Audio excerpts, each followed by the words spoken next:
You be like, no, man, I'm quitting. I'm cool. You try that for a while.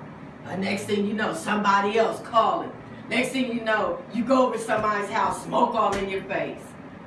You sitting there like trying, and next thing you know, man, you want some? Yeah, go ahead. Right? Am I right? You try to stop.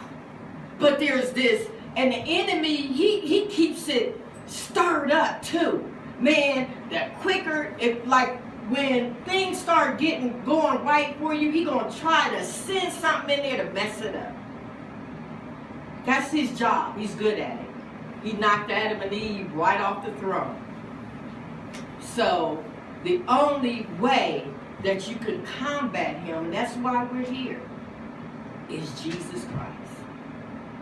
And that's the only way. And let me give you some other things about what God says about forgiveness. We forgive because we have been forgiven. And he's told us to be kind to one another, be tender-hearted, forgiving one another. And in Matthew 6:14 and 15, we forgive in obedience to God. For if you forgive men, it must be the God kind of forgiveness, though. And you say, well, what's the God kind of forgiveness? The God kind of forgiveness is you don't have an ulterior motive for forgiving them. Like, yeah, I'm going to forgive him. Because, yeah, he still owes me some money. I want that, I'll make sure I get my money first. Then I'm going to trip on him. Or, yeah, I'm going to forgive him, but I really don't like him, but they in my group, so I gotta act like it. I really can't stand him. Or, I'll forgive them, but they gonna be I'ma make them do what I want them to do then. I'ma just make them, I got some things that I need done and I'ma just use them or whatever. The God kind of forgiveness is you forgive them and you leave it and you let it go. And that doesn't mean now that I got to keep coming around you or, that's up to you what you want to do. When you forgive somebody, that don't mean that you got to they can come back and continue to do it. You like, look, I forgive you, I really do. But I don't want to, I don't want no more dealings with you. Because, you burnt me, whatever it is that they did. You don't have to continue that relationship. It's up to you. And it depends on what it was they did. Now, if it's petty, come on now. And some people will ride pettiness for a long time. Some people will, you be like, oh, okay, you took my shoes home and you forgot to bring them back, and I wanted to wear them this day, and you didn't bring them back when you were supposed to, so I'm mad. Okay. How long are you going to be mad? No, I had something I had to do, and I'm not forgiving you for it. Some people is really petty. And I hope that you learn how to, my mother used to say, pick your battles. Little things, let it go. Why are you going to be all messed up in your head and can't sleep? Some people tossing and turning, man. They made me mad, and only person, they at home sleep. You're the one up. You're the one looking around and mad and everything, and they done left and they done went out, or they might have went out and partying and everything, and you mad. So you just spoiling your day, and then somebody come around you talking to you, and you gonna be snippy at them, and they wasn't even the one. They like, man, what's wrong with you? Man, so does he did this and he did that? He like, what? I didn't do it. What you mad at me for? So what? Man, get out of here. I already want to hit somebody, so you keep it up here. Just leave me alone. And you all mad at the other person that didn't have nothing to do with it, The other person that did it is gone and doing whatever he want to do, and you up here holding your head all messed up. Do that really make sense to you? Has anybody ever done that before? I have.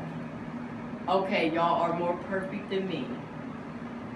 Because I have gotten irritated because somebody has made me mad. Yes. Especially me. I'll be cussing my girlfriend out every time I get mad. Now, see there? And we'll talk about that.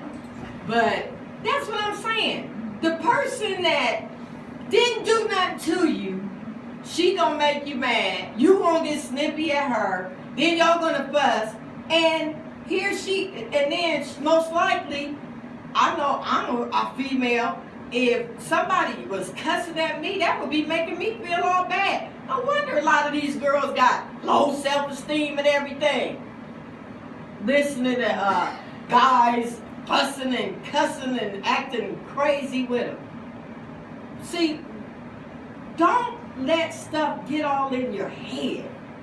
Because that's where the enemy gets busy at. He knows that if he can get in your head, he can make you do something you don't want to do. It can turn into something else. And you don't want to, I'm telling you, young people, everybody, don't let the devil use your mind as a playground. I remember my mind was so messed up that even when I was asleep, my mind is still going. And I'm tossing and I'm turning because I got to figure out what I'm going to do here and what I'm going to do there. That is the enemy. When you go to sleep, you should rest. If your mind is full of trouble and anxiety and something, all of that, that is not God. God is trying to help you out of that. That's why I've never seen so many depressed young people in my life. Now, older people, we've been on this earth for long enough. I can see us, but young people, I've seen young people depressed. That is the work of the enemy. And he wants you to stay like that so you can walk around and not have no hope and just feel like there's no way out. I've seen suicide high in the young people's area. Y'all are young and got your whole life ahead of you, but you can't even see anything because your mind is so bogged down with this and that and the other. And if you allow God to come in your life and fix it, he will take it. You'll be like, man, I slept like a baby. There was a girl that was in here, and she didn't come on today, but that's where she was contemplating suicide. She was ready to get out of here because of the pressures, whatever she was going through. And when she came here, she came up and she was a witness. She said, when I came to this ministry and they prayed over me, she said, I don't feel like that no more. And that was a blessing. That was God. That wasn't us I thank God for using us. But she was wanting to kill herself. She was only 19 or something like that. Whole life ahead of her. But all she seen out there was darkness in her mind where the enemy is attacking her. And man, you just need that. And he'll do that too. Oh, he's good. He will make you, man, you just need to check on out. Nobody wants you. You ain't nothing. You this and that. You ugly. You ain't never gonna have nothing. That's why you lost your job, because you stupid. He'll say all kind of stuff in your head and just make you feel lower than low, where you just like, man, I'm just tired. But the devil's a liar. He's the biggest liar. And he will tell you things that's so not true. You might as well go ahead. The world's coming to an end anyway. You might as well just live your life and drink and kill yourself now. And ain't nothing to look forward to. And life is so much bigger and greater than that. He's a liar. And he is supposed to lie to you. That's his job. And he's really good. And he'll come in our forms. He'll come from somebody. He'll send a little imp to come and tell you lying things. To make you just, oh yeah, maybe I should just go. Maybe I just should die. I ain't no use anyway. He's a liar. He's a liar. And so, in my conclusion, I want to say this, that in Matthew, I think it was, 14 and 15, he says, we forgive so we won't become bitter. Do you know bitter people? Bitter people are people that do not forgive. And you can tell them. They are, I've seen people that are bitter, and they usually, that is so deep in them, the unforgiveness, they just mean to everybody. Nothing's ever good. Everything's always negative. Everything. And they'll never see no silver lining at the end of something. It's always negative, always gloom, always doom, always. And in Hebrews 12, 14, and 15, it says, follow peace with all men, and holiness, without no man shall see the Lord. Looking diligently, lest any man fail of the grace of God, lest any root of bitterness spring up, trouble you. But unforgiveness will do something in your spirit. It'll change you. It really will. If you look at people that are always negative, and they are always, they never can see nothing good, they are bitter. Something might have happened in their life. They may feel they have a right to be bitter. But when you don't forgive, you're hurting you. You're not hurting nobody else. And you will begin to change and live like that. No joy, no happiness. When you see somebody that never has nothing good to say, they're bitter. Something happened to them.